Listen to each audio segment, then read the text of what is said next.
The rain fell in sheets across the highway as Mark Jenkins pulled his weathered minivan to the shoulder, hazard lights blinking into the darkness. Through the downpour, he could just make out a crumpled form on the grass, someone who needed help when he himself barely had anything left to give.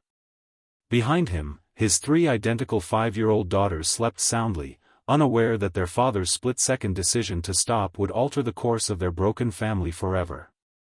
If this story touches your heart, please consider hitting that like button and subscribing to our channel for more incredible true stories of human connection and second chances. Mark had been driving for hours, relocating his small family to a cheaper apartment after another late rent notice. Since losing his wife to cancer 2 years ago, he'd been drowning, working double shifts at the warehouse while juggling the needs of 3 spirited kindergartners who still cried for their mother at night. The girls, Sophie, Emma, and Lily, were his world, but some days he wondered how much longer he could keep them afloat alone. As he approached the motionless figure, Mark's heart hammered against his ribs. The woman lay face down, her clothes soaked through, a small pool of blood mixing with rainwater beneath her head. With trembling fingers, he dialed 911, then knelt beside her. She was still breathing, but barely. Her eyelids fluttered as he gently turned her onto her side, revealing a face both beautiful and ghostly pale. "Stay with me," he whispered, shielding her from the rain with his jacket. "Help is coming."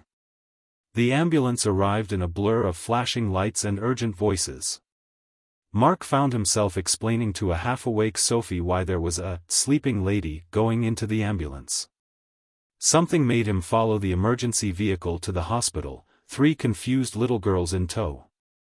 Perhaps it was because he recognized the look of someone with nobody else in the world. He saw it in the mirror every morning.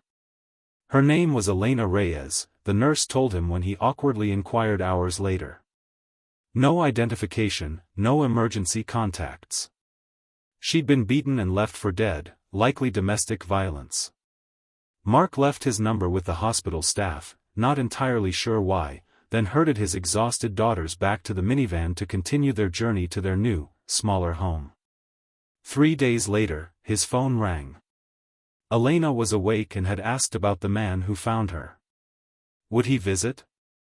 Mark hesitated, looking around at the half-unpacked boxes and the mountain of laundry waiting to be folded. The triplets were squabbling over a single doll. They'd had to sell most of their toys during the last financial crisis. He shouldn't go. He had enough problems. Yet something pulled him back to that hospital room, the girls clutching handmade get-well cards fashioned from cereal boxes. Elena's face lit up when they entered, despite the bruises that still marked her skin. "My guardian angels," she called them, making the girls giggle shyly. As the triplets showed her their artwork, Mark learned Elena's story in quiet fragments. A concert pianist who'd fled an abusive husband, she had been running for her life when her car broke down on that rainy night. Her ex had found her, beaten her, and left her to die. "I have nowhere to go," she admitted, tears welling in her eyes. "He'll find me again." Mark recognized the desperation in her voice, the same tone he'd used when begging his landlord for one more extension. Before he could think better of it, he heard himself offering their spare room, really just an alcove with a curtain, until she got back on her feet. The first weeks were awkward, with Elena recovering from her injuries and Mark working overtime to make ends meet. But slowly, something magical began to happen. Elena, despite her own trauma, brought music back into their silent home. She taught the girls simple melodies on a keyboard she'd found at a thrift store. She cooked traditional Mexican dishes that filled the apartment with spices and warmth. Most importantly, she listened when Sophie cried about missing her mother, when Emma struggled with reading, when Lily had nightmares. For Mark, having another adult to talk to after the girls went to bed was like coming up for air after years underwater. Elena understood grief and fear in ways others couldn't. They would sit on the fire escape, sharing mugs of cheap coffee, watching the city lights and talking about everything and nothing. When Elena got a job teaching piano at a local community center, she insisted on contributing to rent. When Mark caught the flu, she took care of all 4 of them without complaint. When the Triplets school called about behavior problems, she went with Mark to the parent-teacher conference, her quiet strength bolstering his. 6 months turned into a year. Elena's ex-husband was eventually arrested on unrelated charges, removing the shadow of fear that had followed her. She could have left then, found her own place, started fresh. Instead, one night over dinner, surrounded by the cheerful chaos of 3 6-year-olds, she reached for Mark's hand. "I never thought I'd find a family again," she said softly. "I never thought I'd feel safe." Mark looked at their intertwined fingers, then at the triplets who now adored Elena as if she'd always been part of their lives. "We were drowning before you came," he admitted. "All 4 of us."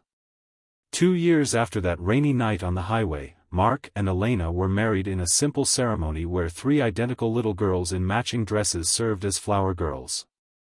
Elena adopted the triplets legally, though they had already been calling her Mom for months. The keyboard was replaced by a real piano, where Elena gave lessons to supplement their income. Mark was promoted at work, finally able to provide stability for his family.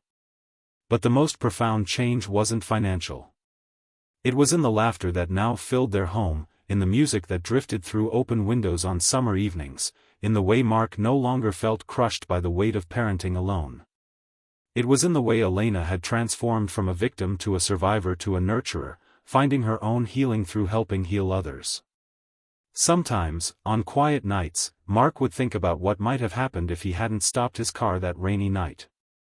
If he had driven past like dozens of others had, focused only on his own troubles. He might never have known what it was to love again. His daughters might never have known the joy of having a mother's love return to their lives.